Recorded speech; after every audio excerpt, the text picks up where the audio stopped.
Well, hey there. I am so happy to see you today because I'm celebrating something very special to myself and millions of other people in the United States. And you probably don't know what it is if you're somebody that's in the general population. I'm going to give you two guesses.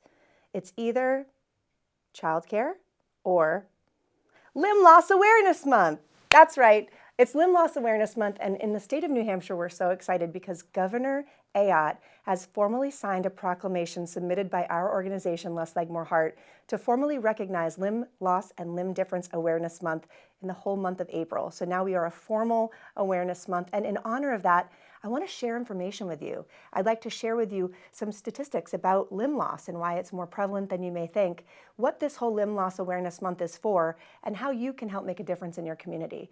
I, as an amputating clinician, I'm a physician associate board certified, and also an amputee and founder and executive director of a national nonprofit that supports amputees through Less Leg, More Heart, have a lot of skin in the game, pun intended. But here's why you should care. There's a lot of folks that either have atherosclerosis or diabetes or are driving cars or subject to trauma, and the leading cause of amputation are just those things. 80% of amputations are related to atherosclerosis and diabetic-related outcomes, and I'm sure that you know someone that falls into that demographic. It's not a matter of if it's going to happen to someone that you know, it's a matter of when. And I'd rather you have the information and the resources ahead of time so that those folks can hopefully live through it in a more comfortable way than a lot of us have to in an undereducated world.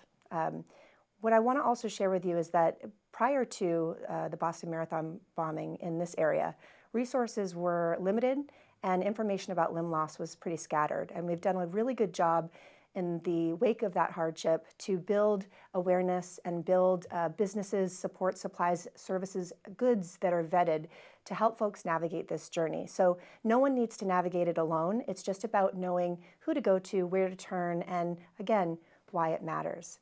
There are 2.3 million people living with limb loss in the United States, and that number is expected to rise to more than 3.5 million by 2050.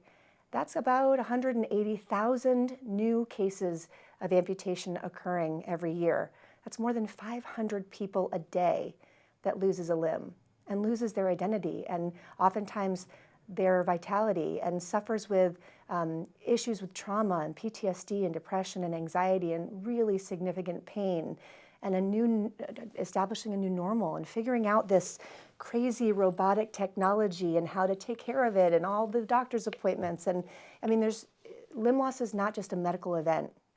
It's truly an experience. And it's an experience that, like all experiences, are perceived differently by different folks. And oftentimes the difference between negative perception and positive perception of limb loss is how supported the person feels and how sound their mental health is. And typically that's through having a tribe around them that allows them to visit the pity cabin and not unpack there. It's usually people that have access to health care, that have funds to get the good stuff that makes them thrive. And most folks that are in this demographic of limb loss don't have that kind of access and don't have that kind of support.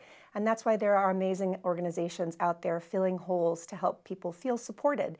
One of them being our organization, Less Leg, More Heart. So when you're out there in your day-to-day, you might look around rooms this month in Limb Loss Awareness Month and just look for some robot legs, right? Some prosthetics.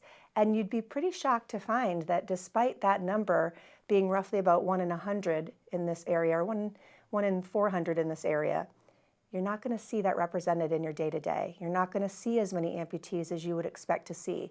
And there are significant social, psychological, mental, financial barriers to care for people to access the world and to thrive in the ways that you can if you have an able body. And we want to reduce those barriers, and everybody has an active role in that. If you're a business owner, if you're just an everyday patron of a business, and you see someone parked in a handicap spot, or maybe there are steps up to a business and you think, how could somebody ambulate into this place if they had a wheelchair or had crutches, or maybe it's just through donations to an organization or through volunteering your time and your skills to an organization that helps to serve this demographic. There are so many ways that you can connect and make a difference. But when you think about limb loss, there's a lot more to that experience. We talked about pain, we talked about isolation, we talked about access. But one of the things a lot of folks don't mention as much is the mental health impact on losing something that you've had on you for your whole life. In my certain situation, I lost my leg at 32 years old. So for 32 years around the sun, I practiced life in a similar way. And I had all of my life and outlets and methods figured out. And when I lost my leg, I lost a lot of other social things like my marriage and then had to sell my home. But I also lost my identity. Who was I without my physicality, and what was I capable of doing? If all I thought I was capable of doing was the things that I saw the other amputees that I saw around me doing, which as an amputating clinician was comorbid, vasculopathic, aging and sick amputees, I would have a pretty negative perspective of my life and my future, which I did in the beginning. But by connecting to a broader audience of amputees, tapping into that 2.3 million people around the US, I was able to realize that that wasn't always the norm, and that limb loss didn't mean a death sentence. And I, in fact, could lead quite a capable life despite it looking a little bit different. And I needed to purchase all of the accessibility items, and I needed to purchase all of the different zippers for inseams on jeans to sort of fit in and look, like my normal. I had to purchase additional, footwear and things that would accommodate my prosthetic in the right way, purchase additional PT sessions and acupuncture and holistic methods of care and different kind of accessibility options for my house. It was so expensive for me to be disabled. And I know it's so expensive for every amputee and every person that faces an ambulatory impairment to be disabled. And unfortunately, as good as insurance is for some things, it has so many deficits in the provisions for folks that are disabled. If you are discharged home wheelchair bound, they still won't pay for a ramp. So you crawl up or have someone carry you up into a home that you're then stuck in. It won't allow for you to have a foot more than every 3 to 5 years, and running blades and prosthetics that allow for you to be more active and experience the freedom of movement aren't medically necessary. I don't really know much that's more necessary than the ability to maintain an active lifestyle and to be healthy and to be well.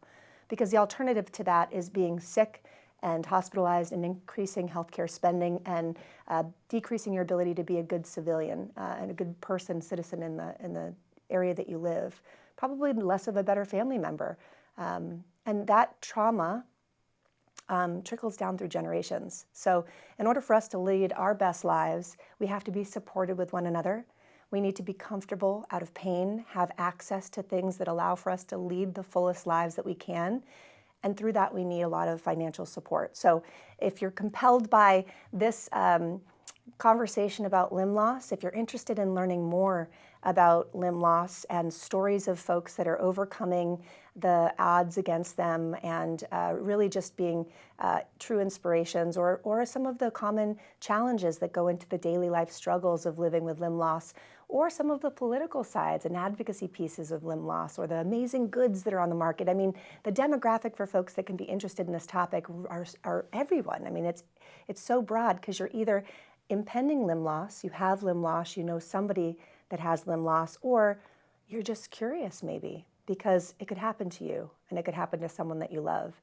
So walk this way, head over to lesslegmoreheart.com. We have a special website landing page this month in honor of Limb Loss and Limb Difference Awareness Month. So it's lesslegmoreheart.com/LLLDAM. On that page, you'll find more information about Limb Loss Awareness Month and also what we're doing in our nonprofit to make a difference. And you can help support that through sharing and through your consideration of donations. We're trying to raise $20,000 this month, which will allow for us to get 10 local amputees prosthetic running blades, which isn't just for running, it's just for being able to be more physically active than the everyday foot we have that's medically necessary through insurance allows for us to have. So if we get $20,000, we get to give 10 people that freedom of movement, and we will bring you along on the journey. Follow our social media channels on Instagram and on Facebook, and we have a beautiful YouTube channel that showcases a lot of our media and a lot of our group support meetings. You can really go down the rabbit hole as far as you'd like, but would just encourage you to take a peek now and learn why it matters and help us become more visible, more supported, more comfortable in our communities. And from the bottom of my heart, thank you to Governor Ayotte for showcasing the importance of this by making this an official proclamation in the state of New Hampshire, and in many other states it's becoming more widely recognized. And please remember, if you find someone that has limb loss or is facing the option of it, they can go right to our website, to the contact section, Amputee in Need, and fill out a very easy form. We have a team of 47 volunteers, most of which are retired clinical or amputees themselves, that will truly walk people through their entire journey, from the point of intake through as long as they'd like us to stay with them. We check in on every beneficiary at 1, 3, 6, and 12 months the first year, and every 6 months after that. It really is a journey of life, and through those journey stages you have different needs, and we really like to allocate things in a way that's digestible for folks and help set them up for success. So help be part of the solution. Come our way, consider a donation or sharing, maybe volunteering your time. We hope to hear from you, and happy Limb Loss Awareness Month.